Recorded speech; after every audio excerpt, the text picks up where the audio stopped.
бүгдээрээ сайн уу? За өнөөдөр бол олон улсын эмэгтэйчүүдийн эрхийг хамгаалах өдөр байгаа. Энэ гоё өдрийг тохиолдуулаад Монголын хамгийн хайртай эмэгтэй зохиолчийнхоо номноос шууд уншаад төрсэн сэтгэлээ ярьдаг видео хий гэж бодлоо. Ямар ч скрипт байхгүй. За эхэлцгээе.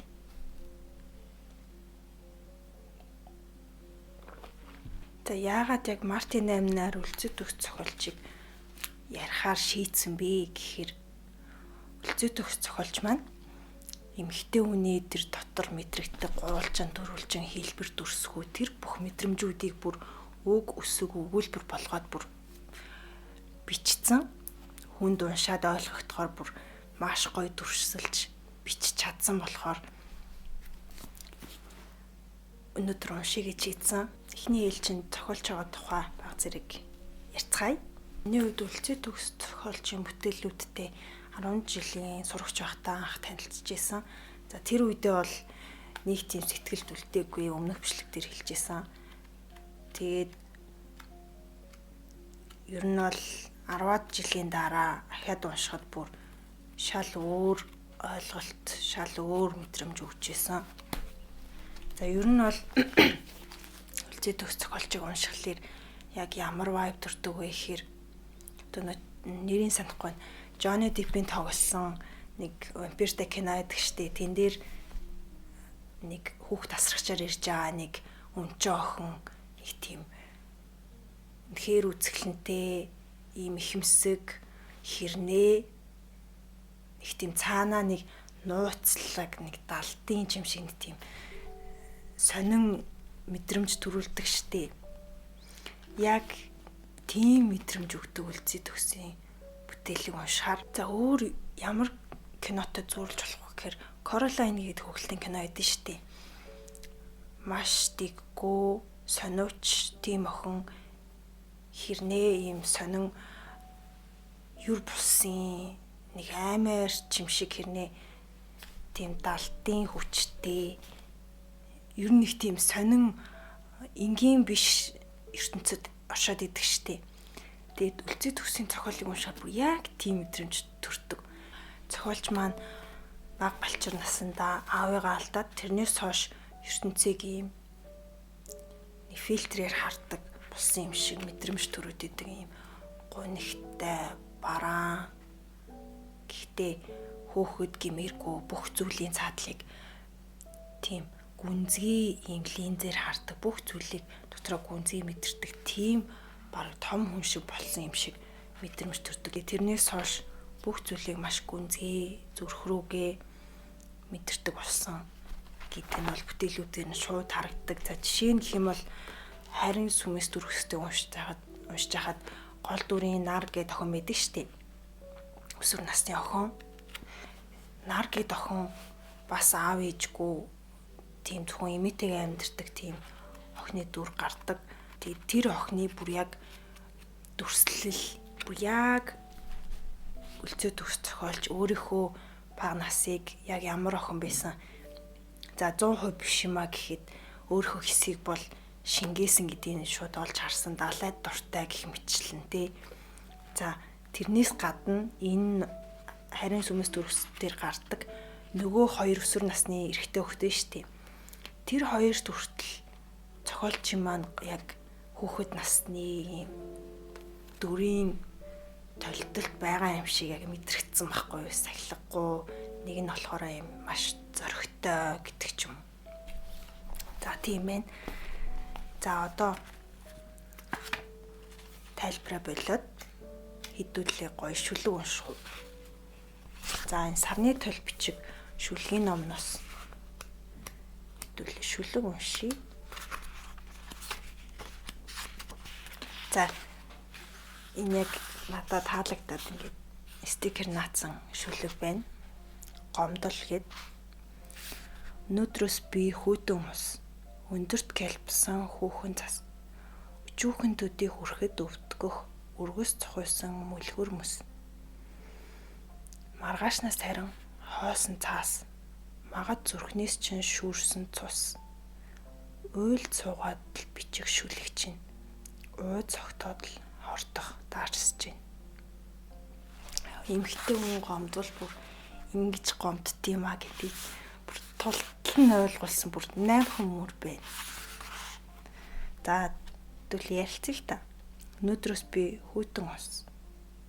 Жахгүй одоо ингээд хүйтэн ус нь гараа авахаар гэнэ ингэ цочдөг штеп ингэ тийм бүх биеэр хүүт тааж байгаа юм шиг нэг цоцсон мэдрэмж өгдөг. Тэнгүүтээ дотор гомдоосон хүн тийм мэдрэмж авах нь штеп. Энэ маань гинт яагаад тийм хүйтэн болчихваа гэд мэдрэмж авах нь. Өндөрт гэлбсэн хүүхэн цас шиг хүйтэн. Өчүүхэн дүүдийг хүрэхэд өвтгөх өргөс цохойсон мүлгэр мөс.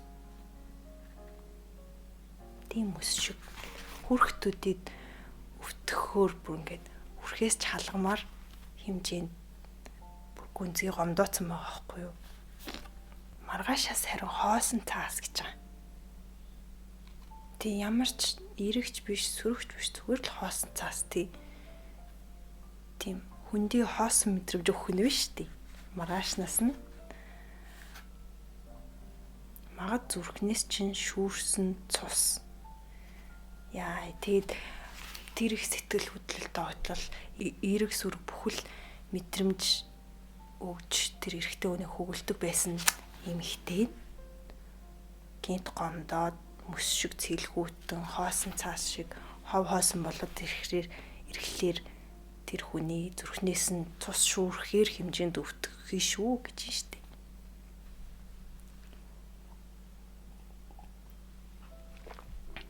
За одоо гоё эрэгч бах арай нэг гонхтой биш хүлэг байна уу? За гигийн тангараг гэж хүлэг байна.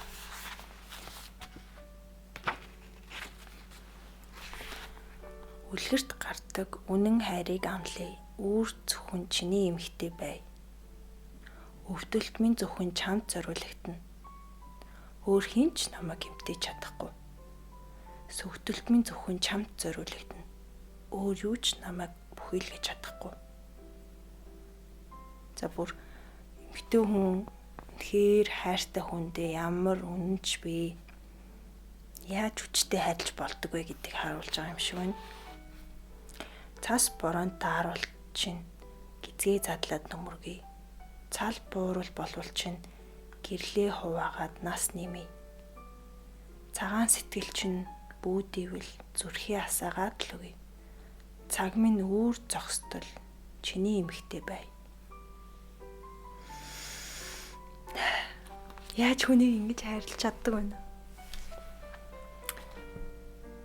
Гизгээ задлаад нөмөргий гэж штэ. Хайр юм. Уул үүд өсгөж чинь шат болоод ухтыг. Урсгал сүрж зүтгэхэд чинь сал болоод дэмнэ. Унж бүдэрхийн цагт чинь сар болоод дуудъя. Очирсны өрөөлдөө мөргий чиний л эмхтэй. 2020 онд бүтсэн шүлэг юм байна. Мэдээж энэ шүлгийг хань ижигтэй зориулж бичсэн шууд харагдчихээн. Ийм л үнж, ийм хүчтэй хайраар эмэгтэй хүн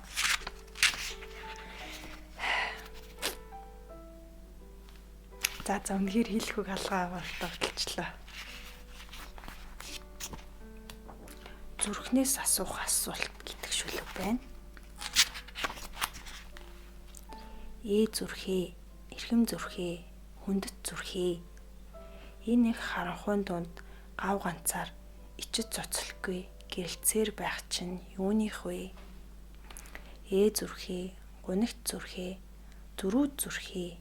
Энэ бүх нулимсан дунд гань ганцаар ихэр татвч дүрлцээр байх чинь яагаад вэ? Чичирсхийн султвч чимээгүй оруулсаар эцсхийн туйлдвч ирвэхээ шиг дэвсээр л зүгээр бие хураагаад үрдэд хуурчхад болохгүй юу? Зүрхээ, зоригт зүрхээ, зүудэндээ ч андаггүй зовлонт зүрхээ. Уйлам их шаналнгийн галаас урган төлжих улаан одоо. Урагдам бэрх ширхраан дотроос ууган асах гэрэлт очоо. Ахиад чи бид хоёр хэдэн удаа асан дурлах вэ? Амь тавтал хуурдах вэ? Ахиад чи бид хоёр хичнээн жил амьдралаас зуурах вэ? Амгалангаас зогтох вэ? Зүрхээ зүггүйхэн зүрхээ зөвхөн урш бадрангуй зүрхээ.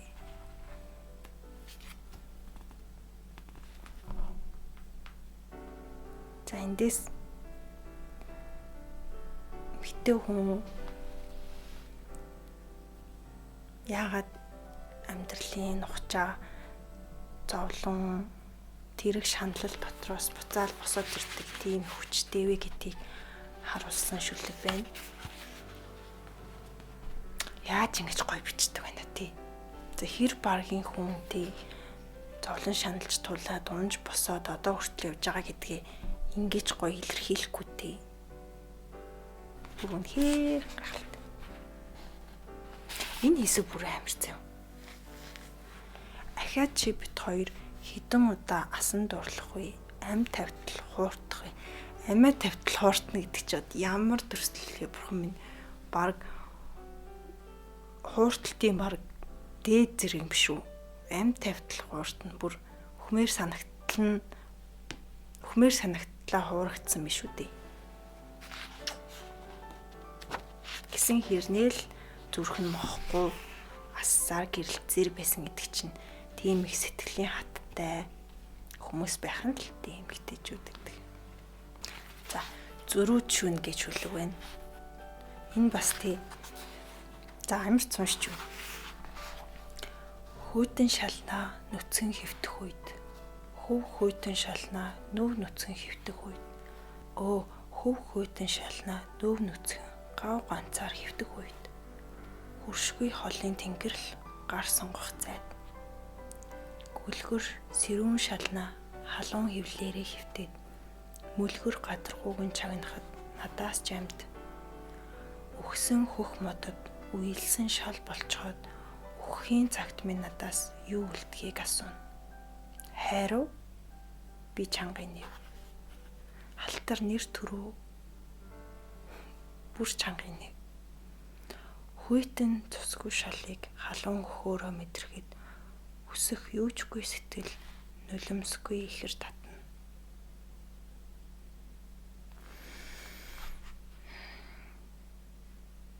За энэ бол үнэхээр тултлаа гомдчоод ганцаараа шалан дээр унтахаар зүрүүдэлж байгаа эмэгтэй юм шиг байна. Тэг яг ийм мэдрэмжийг мэдэрч үзээгүй эмэгтэй өнгөж байхгүй хаа.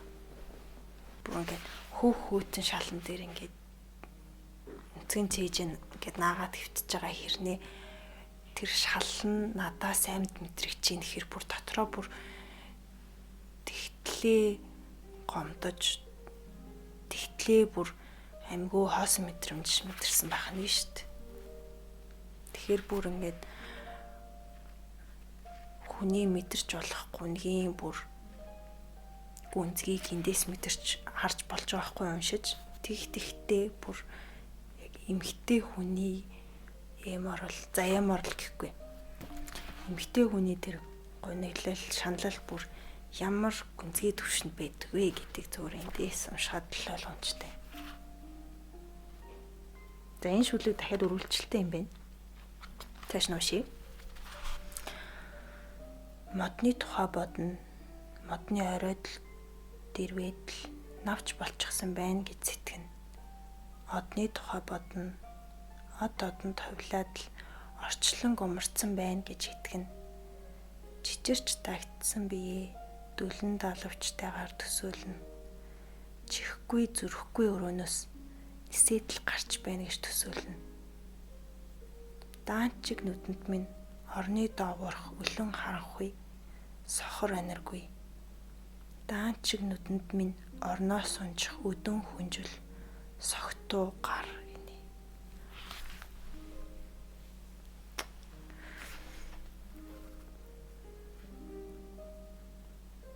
За хайртай хүн согтуу ирээд за энийг ингэж задлж ярьж байгаа нь болохоор цохолжийн амьдрал шууд ийм юм болсон юм байна гэдэгтэй биш шүү заяа. Ийм нөхцөл байдлыг бүр нүдэнд харагдтал дүрсэлж байгаа гэдэг нь ингэж бичиж цаацсан юм чинь ийм зүйл мэдэрсэн л гэсэн үг байна. Гэхдээ амьдралд нь яг ийм зүйл тохиолдсон гэж хэлж байгаа юм биш үү. За болдог бол энэ өрөөнөөс ингэж нисээ явчмаар байгаа юм байна. Даанч тэр өрөөнд чихгүй, зүрхгүй гэхээр өөрийг нь ойлгох зүрх сэтгэл, өөрийг нь сонсох чих байхгүй. Шууд бараг зүрх шимширч байна. Даанчиг нүдэнд минь орны доогоорх өлөн харахгүй гинэ. Яг орны хажууд шалан дээр ингээ итгэр ингээ орны доогоорх ингээ харах уу харагдаад бүр хав халуун хүнжлөөсөө гараад хүйтэн шалан дээр ингээ хөвтөх тэр мэдрэмжийг ингээ үгээр амар гоё илэрхийлсэн биз дээ. Хажууд яг ор гэдэг дулаахан зөөлхөн гэдэг мэдрэмж яг доох нь ингээд хүйтэн модон шал гэхэр энэ хоёрыг бүр яг биеинд мэдрэгдэхүйц ингэж эсрэгцүүлж гоё дүрсэлсэн байна. Орноос унчих өдөн хүнчил. За. Өстө жонгоо нэгтэй шүлэг байна.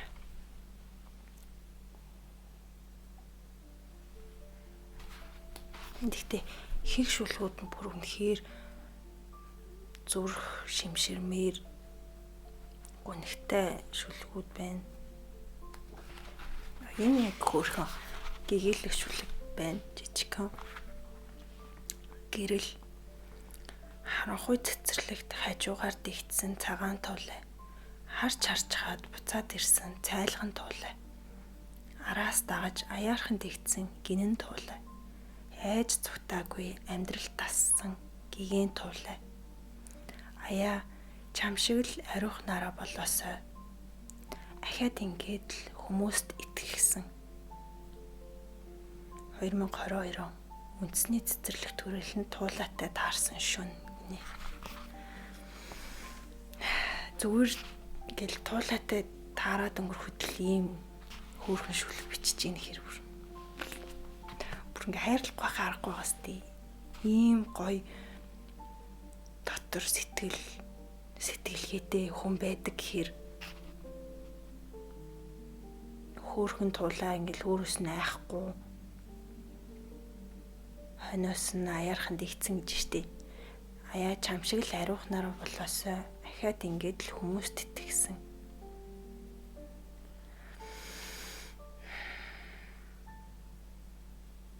Даанч хүмүүс гэдэг бүгдэнд нь итгэж болохгүй нь үнэхээр гонхтой. Ингээд энэ шүлгийг уншихаар яг үнэхээр мэхлүүлж хууртаж үтсэн хүн л ингэж бичиж чадах байх.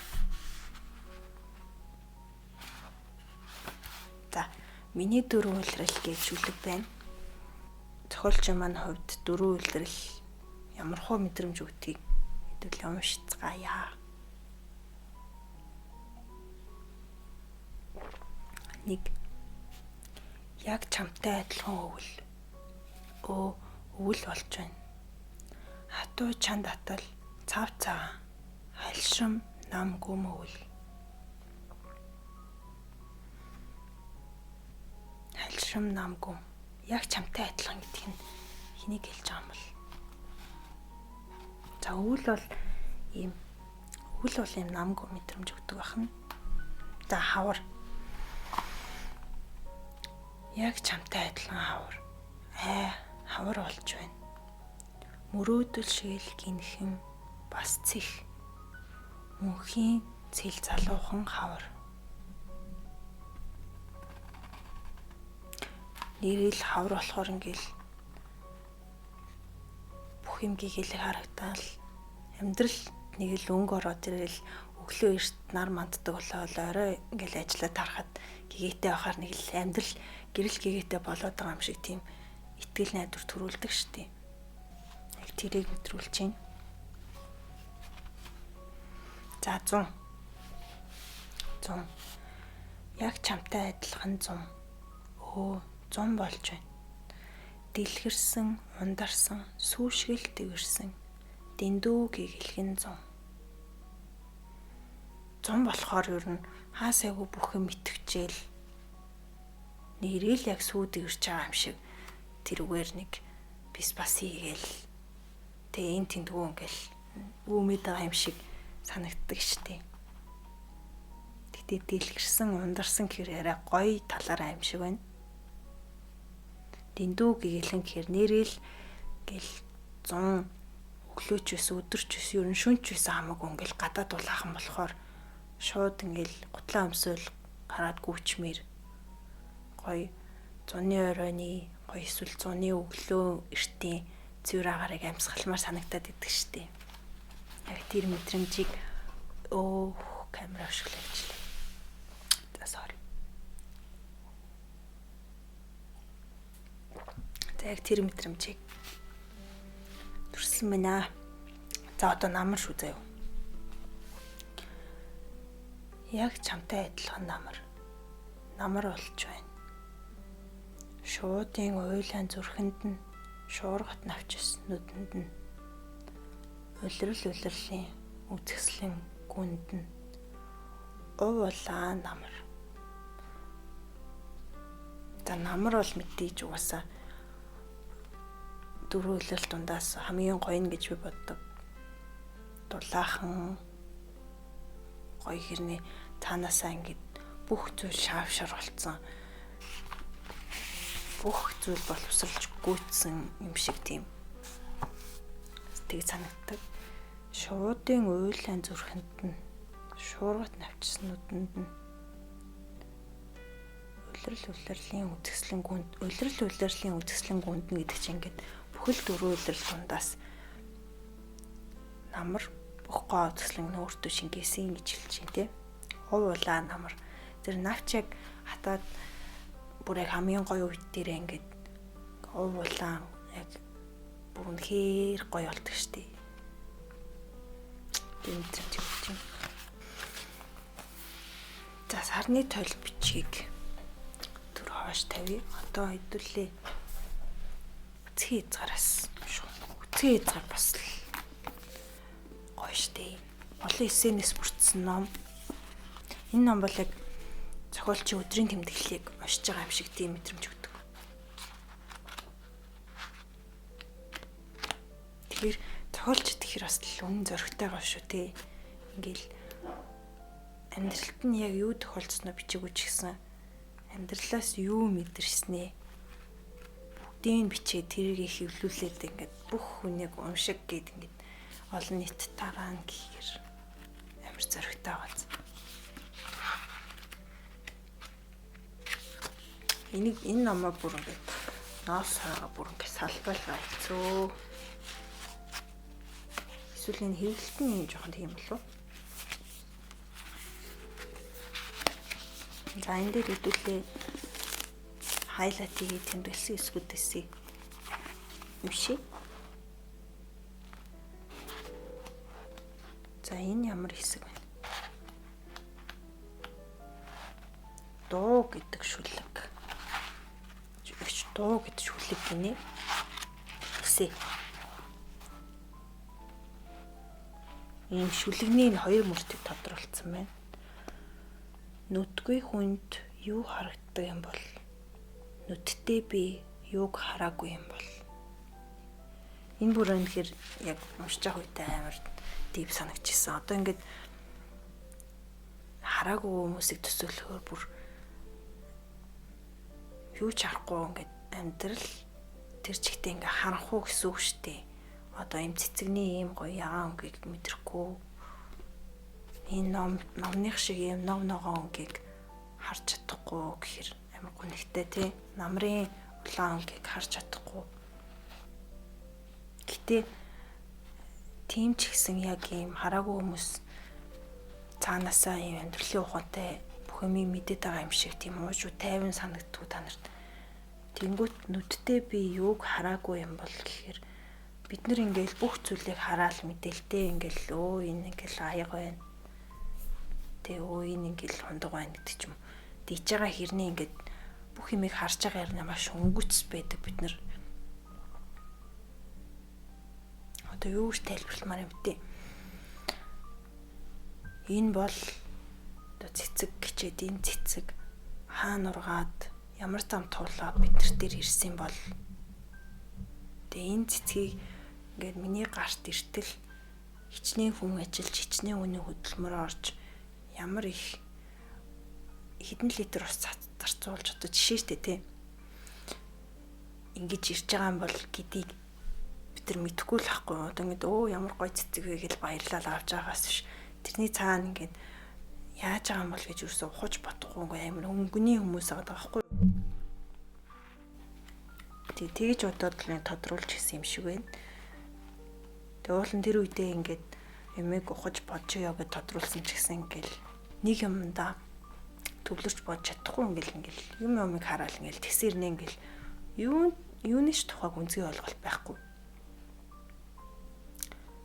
Нэг тийм хүмүүсийн ирүү яваад байгаа юм шиг санагдлаа. За дараагийн хайлт. Ямар эссэн их. За бэлэг гэдэг хэсэг байна. Хог новш гээчин ертөнцөөр дүүрэн ажээ. Тэр тусмаа бидний сэтгэл зүрхэн дүү. Харин өөрөө худалдан аваагүй атал ширээнээсээ ч орон гэрээсээ ч сэтгэл зүрхнээсээ ч аваад хайч хараггүй юм гэж байдаг. Тийм нандин дурсамж, тийм гайхалтай дурсгал гэж байдаг.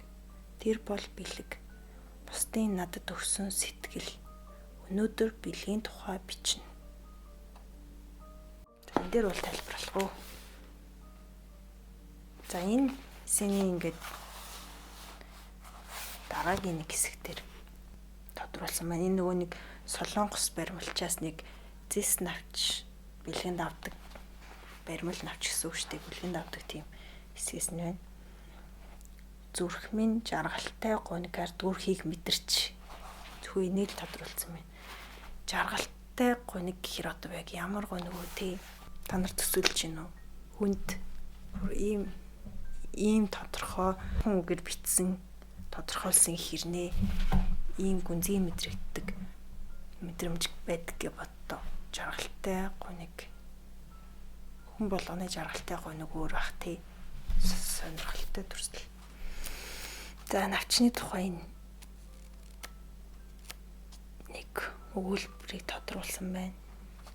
Хүн төдөөгүй навч төдөөгүй урлагийн бүтээл хүртэл гонгэлдэг ажээ. Энийг ингээд юусоо дууртал мартаагүй хаа ингээд солонгос алдартай уран баримлчийн бэлгэлсэн навчийг ингээд унтлагын өрөөнийхөө хан дээр үлгцсэн байдаг лөө. Тэгээд тэр үедээ ингээд анх бэлгэлж яхад нь үнэхээр баярлаад авч исэн ч гэсэн дараа нь ингээд завгүй амьдралтаа ороод тэр навчаа ерөөсө тоохоо болцсон байдаг. Тэгээд нэг өглөөс ирээд ингээд хан руу харсан чинь навч нь өөдөөс санаа алдчихж байгаа юм шиг санагдсан гэд. Тэгээд хүн төдөөгүй навч төдөөгүй урлагийн бүтээл хүртэл гонгэлдэг ажээ гэд. Одоо үнэхээр шохорхож баярлж хүлээж өөрийг нь авсан тэр эзэн, навчны эзэн өөрийг нь ингээд бүр анзаархаач болцсон байнгут ингээд гонгэлж байгааг анзаарах хэмжээний тийм замгүй үед зүйл гонэглэнч гэж юу ах вэ? Гэтэ тэрийг ингэж тэгж гүнзгийгээр хүлээж авч ийн гэдэг чинь бүр ингээд шал өөр сэтгэдэг юм байгааз. Гэтэ амьгүй үед зүйл бүр яг амьгүй гэж хэлж байгаа тий. Тэр чинь дотроо ингээл атом молекулууд ингээл хөдөлгөөнд орж байгаа амьтай л эзүүл штэ тий. Тэгээд үнэхээр гонгэлдэг ч юм болов өөрөөсөө ямар нэгэн за хүн шиг ингээд шууд ингээд сэтгэл хөдлөлтөө гэхээс илүү өөрөөсөө ингээд энерги ялгаруулдаг байж болно штэ тий. Квантын төвшөнд гэдэг шиг. Тийм халуун өнөр гэдэг эсэний хэсэг байна. Миний амьдралд их олон янзын хүн таарч байсан. Гэхдээ эргээд бодохоор тэр л үнэхээр муу хүн гэхээр хүн юр таараагүй байх юм их сонин. Сайн муутай савд үрдийн үлгэрээр бол сайнтайч муутайч учирч явсан баймаар.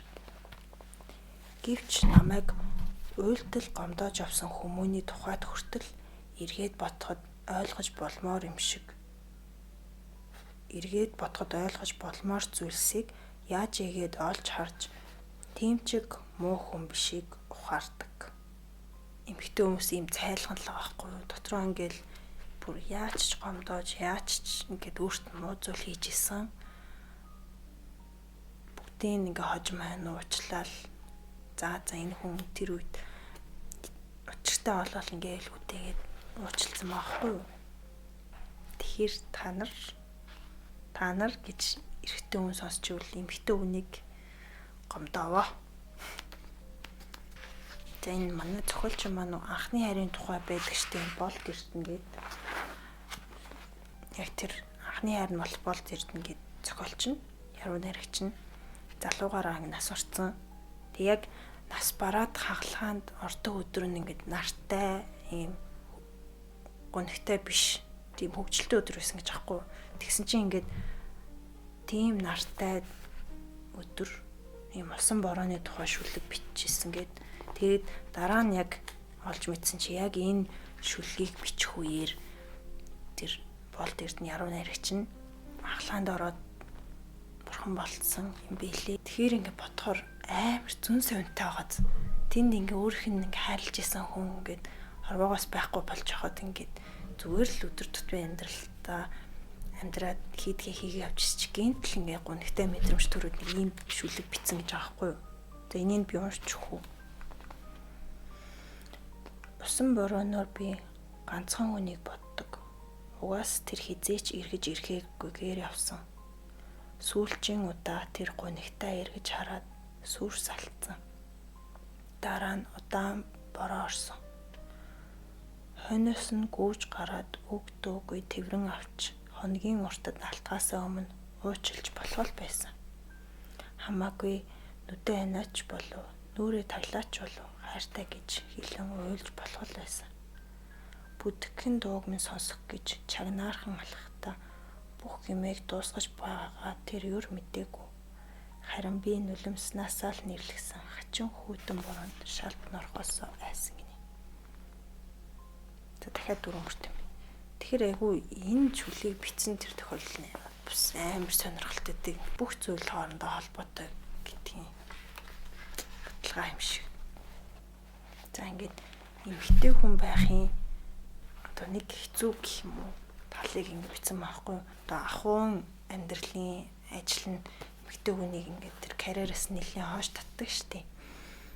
Хүүхдүүд өсгөн, гэр орон авч явна, гэр эцэгтэй гэдэг чи ямар их хүнд хүчээр ажил билээ дээ тий. Тэрийг ингээд харуулсан эссе байгаамаа. Энэ номын сүүл рүү та нар уншаарай. 200 дугаар хуудсанд байгаа юуны өмнө би гэд мундаг агуу зохиолч, эмэгтэй зохиолч цөөхөн байдаг вэ гэдэг талаар мэдээж ойлгомжтой. Эмэгтэй хүүхэд төрүүлнэ, гэр эзэгтэй болно. Тэгэхээр ингээд зохиол бичээлд суугаад тэрийг нухаад сайжруулад ингээд суугаад авах боломж тэр бүр олддгүү. Тийм болохоор агуу эмэгтэй зохиолч цөөхөн байдаг гэсэн тиймэрхүү агуулга гардаг байхгүй юу? Тэгээ эндээс унших юм бол хэрв сайн ном бичиж чадахгүй байгаа бол үүнд миний гэр бүл үр хүүхэд ямар ч буруугүй. Тэдэнд би уран бүтээлдээ л зориулвал зохих алт шиг цагийнхаа 199% зарцуулдаг байлаач энэ гол асуудал биш. Яг л үнэн баггүй тий. Ингээл ажил карьер ирээдүйдээ зориулах хэрэгтэй. Алт шиг цагныхаа 199%-ийг ахуй амьдралтаа зарцуулдаг болж таарч байхгүй юм хэтчүүд. Энэ эссенийхэн төгсгөлийн үйлбэрийг уншъя. Бүхнээс түрүүнд би ээж, эхнэр, зүрх сэтгэлийн ертөнцөө үргэлж эрчүүдийн ертөнцөөс өөр гэдгийг гүнзгий мэдэрч явах ёстой. Бас хамгаалж байх ёстой. Бүсгүй хүн. Дотоод ертөнцийн гоо сайхнаа харуулж чаддаг. Түүгээр амьдрахыг хичээдэг. Амьдрч чаддагч байх ёстой эмэгтэй хүн. Энэ бол хувь амьдралтаа төдөөгүй уран бүтээл дээрч барих гол зарчим минь юм. Нэлээд удаан ярьчлаа. Одоо бичлэгээ нэг шүлгээр нь дуусгая. Гэрги гэдэг нэртэй шүлэг байна. Баясаа инхчин хоёртоо гэсэн байна. Энэ хоёр найзтай зориулж бичсэн болов уу? За эхлэе. Надаас ичгтэй буруу хар зогсоод дааш нь за тайлах чинь хөөрхөн. Надад гомдохдоо буруу хар живтээд амандаа өгүүлсээр унтчих чинь хөөрхөн. Шүнэн салахаар шийдчихэд өглөө нь суган шургачихсан унтаж байх чинь. Шүлэнд минь тунсан тосогч хөөж уруулаа цорвойлон үлээж зогсох чинь хөөрхөн. Хинээч бодож зүрхлэхгүй зүйлийг бодож олоод л хийчихдэг. Шидтэй зөрөгтэй батлаа хитрхи бяцхан аалзнаас айж гараас авчин гүөх чинь хөөрхөн. Дээгүүр онгоц нисгэд л хөөрдөг атлаа гинэн дэврүүн хүүхтэрхэг атлаа. Дэрвдүр үлсгэлэн нохой зөрөхөд л гониглуун шаналуун болчихдог. Гигийн эмзэг сэтгэл чинь хөөрхөн. Унтаж байхдаа хөөрхөн. Зүүдэндээ ихэр татах чинь ч хөөрхөн. Уйлж цамнан гарч гүйчгээд гимшингүй орж ирэх нь ч хөөрхөн. Дуу аялан үсээ хуруундаа ороон зогсохдоо дурлсан юм шиг л гэлчихсэн. Охин насандаа оччихсан байх чинь хөөрхөн. Нэр бүгнхээр хөөрхөн шүлэг байгаас тээ. Гэргий гэдэг нэртэй. Гэлтэй эмхтэн хүн хэдэн ч настай байсан тий. 70-тай ч гэнэ үү, 30-тай ч гэнэ үү, 20-тай ч гэнэ үү. Өөрийнхөө өөр тийм хүүхчиг гинэн хിവэрээ шүү. Түр сэтгэлд нь тийм жоох охин дандаа байдаг шүү. Гэдгийг ойлгосон үнэхээр хөөрхөн шүлэг байна. За ингээд нэг өрөг үлцэд төс яруу найрагчийн ертөнцөөр сайхан аяллаа. За тэний ядарч бүгдээ сайхан амсцаагаарай. Баяртай.